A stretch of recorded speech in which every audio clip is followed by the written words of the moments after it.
तो good morning. आइए आज मैं आप लोगों को यूनिक इंग्लिश वाला चैनल पर स्वागत करता हूं। आज का चैनल बहुत ही इम्पॉर्टेंट होने वाला है और इसे न केवल देखें बल्कि नोट भी करें। आइए हम लोग फर्स्ट क्वेश्चन पे चलते हैं। तो who has written Shakespeare's sonnets reconsidered, Shakespeare's sonnets reconsidered को किसने लिखा है आप बताएं। तो आपको मालूम है इस पुस्तक को लिखा है सैमुअल बटलर ने। किसने लिखा है? सैमुअल बटलर ने लिखा है।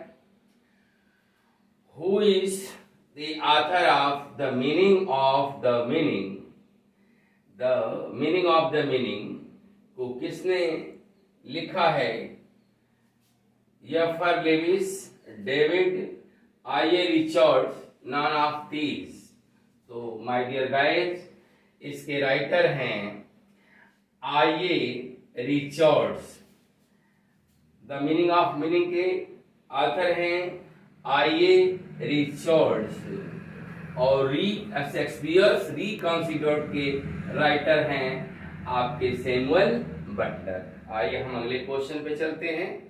My dear guys, third question, youth is pleasure, it is full of pleasure but age is full of care. आपको फिगर ऑफ स्पीच बताना है। एंटीथेसिस है, सिमिली है या मेटाफर है? नन। तो माय डियर गाइस, आपको बता दूं कि when two sentences are opposite sense in a statement is called क्या? एंटीथेसिस। तो जैसे आपने देखा यहां जो है प्लेजर है और इसका अपोजिट यहां देखिए केयर है। यूथ, युवावस्था आनंद से भरा होता है पर बुढ़ापा क्या होता है? चिंताओं से भरा होता है। ये अपोजिट स्टेटमेंट है तो आपका क्या होगा? Antithesis. The tea is ice cold। दूसरा question, the tea is ice cold, metaphor, hyperbole, personification, none. आपको बताना है कौन सा फिगर ऑफ स्पीच है। तो माय डियर गाइस, आपको पता है, देखिए चाय यानी आइस कोल्ड, आइस कोल्ड है। तो when the thing is exaggerated is called क्या? हाइपरबोल। जब किसी बात को बढ़ा चढ़ाकर बात किया जाए तो वहां पर क्या होता है? हाइपरबोल होता है। चाहे ऐसा नहीं है कि बर्फ जैसा वो ठंडा होगा तो बढ़ा चढ़ाकर किया गया है, हाइपरबोल होगा। अब ग्रामर का क्वेश्चन है, no boy other but Hari had done. अब आपको बताना है इसमें एरर कहां है। तो माय डियर गाइज, आपको बता दूं, आप दो चीजें याद रखें। कभी भी नो अदर के बाद जो दूसरा कंजंक्शन होगा वह दैन होगा। क्या होगा? दैन होगा। याद रखिएगा, यानी अदर के बाद दैन का प्रयोग होता है। अदर के बाद क्या होता है? दैन का प्रयोग होता है।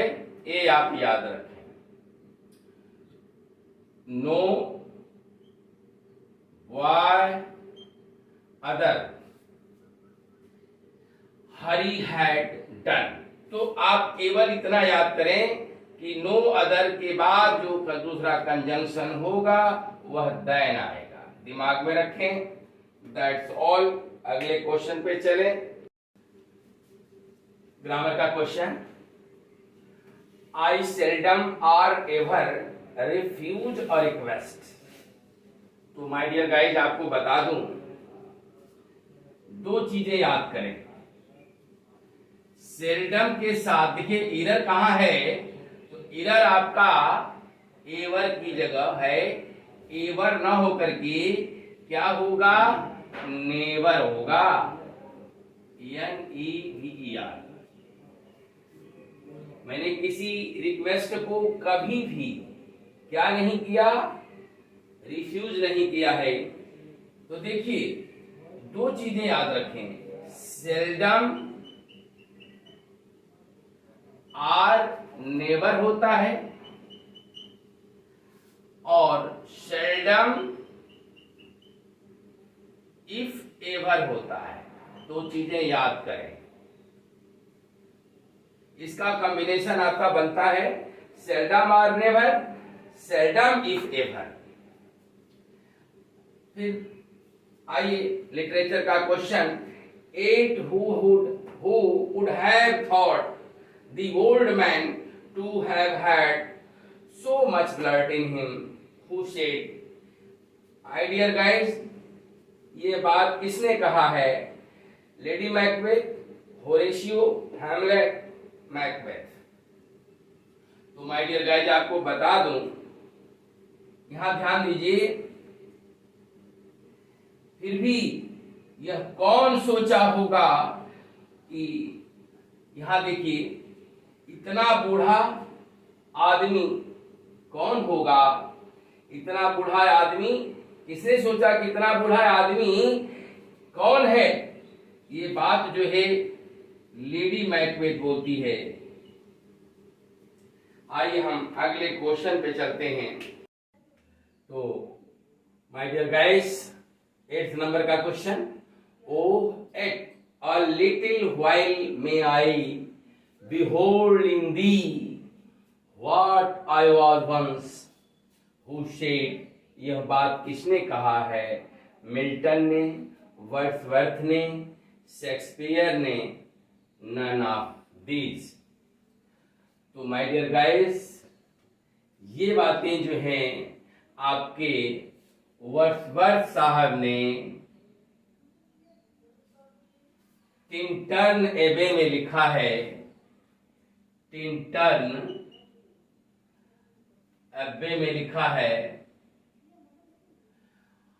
और ये अपनी बहन डोरोथी से कहते हैं कि फिर भी क्या, a little while may I behold in thee, क्या मैं थोड़ी देर के लिए तुम्हारे अंदर देख सकता हूं कि व्हाट आई वॉज वंस, जब मैं पहली बार यहां आया था टिंटन एबे में, उस वक्त मेरी स्थिति क्या थी, ये मैं देखना चाहता हूं। यह बात जो है वर्ड्सवर्थ अपनी बहन डोरोथी से कहते हैं। अगले क्वेश्चन पर आइए, who calls Wordsworth the historian of Wordsworthshire. Wordsworth को हिस्टोरियन ऑफ वर्ड्सवर्थशायर किसने कहा है, बहुत ही इंपॉर्टेंट क्वेश्चन है, कई बार परीक्षाओं में पूछा गया है ये। इसको लवेल ने कहा है, सैरी ने कहा है, किट्स ने कहा है, नन, कोई नहीं। तो माय डियर गाइस, इस बात को कहा है आपके जेम्स रसेल लवेल ने, पूरा नाम है इनका जेम्स रसेल लवेल ने कहा है। तो आइए हम लोग अगले क्वेश्चन पे चलते हैं। लास्ट क्वेश्चन है इस वीडियो का, whatever the theme song could have no ending. My dear guys, इस लाइन को किसमें कहा गया है, टू अ स्काई लार्क में, आर टू नाइटिंगेल में, or to the west wind में, नन ऑफ दिस। तो देखें ये लाइन जो है आई है आपका द सॉलिटरी रेपर में, द सॉलिटरी रेपर में ये लाइनें आई हैं माय डियर गाइस। और इसको कंपोज किया है विलियम वर्ड्सवर्थ ने।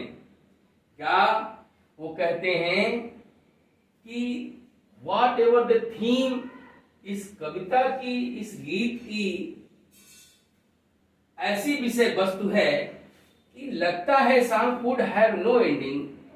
जो वह गा रही है इस गीत का कभी अंत ही नहीं होने वाला है। यानी इस पोयम की जो थीम दिखाई दे रही है, ऐसा लग रहा है कि इसकी जो है, इसकी गीत का कभी अंत ही नहीं होने वाला है, ऐसा लग रहा है माय डियर गाइस। और ये द सॉलिटरी रेपर जो है ये वर्ड्सवर्थ साहब ने 1805 में कंपोज किया और 1807 में ये कविता क्या हुई, पब्लिश हुई।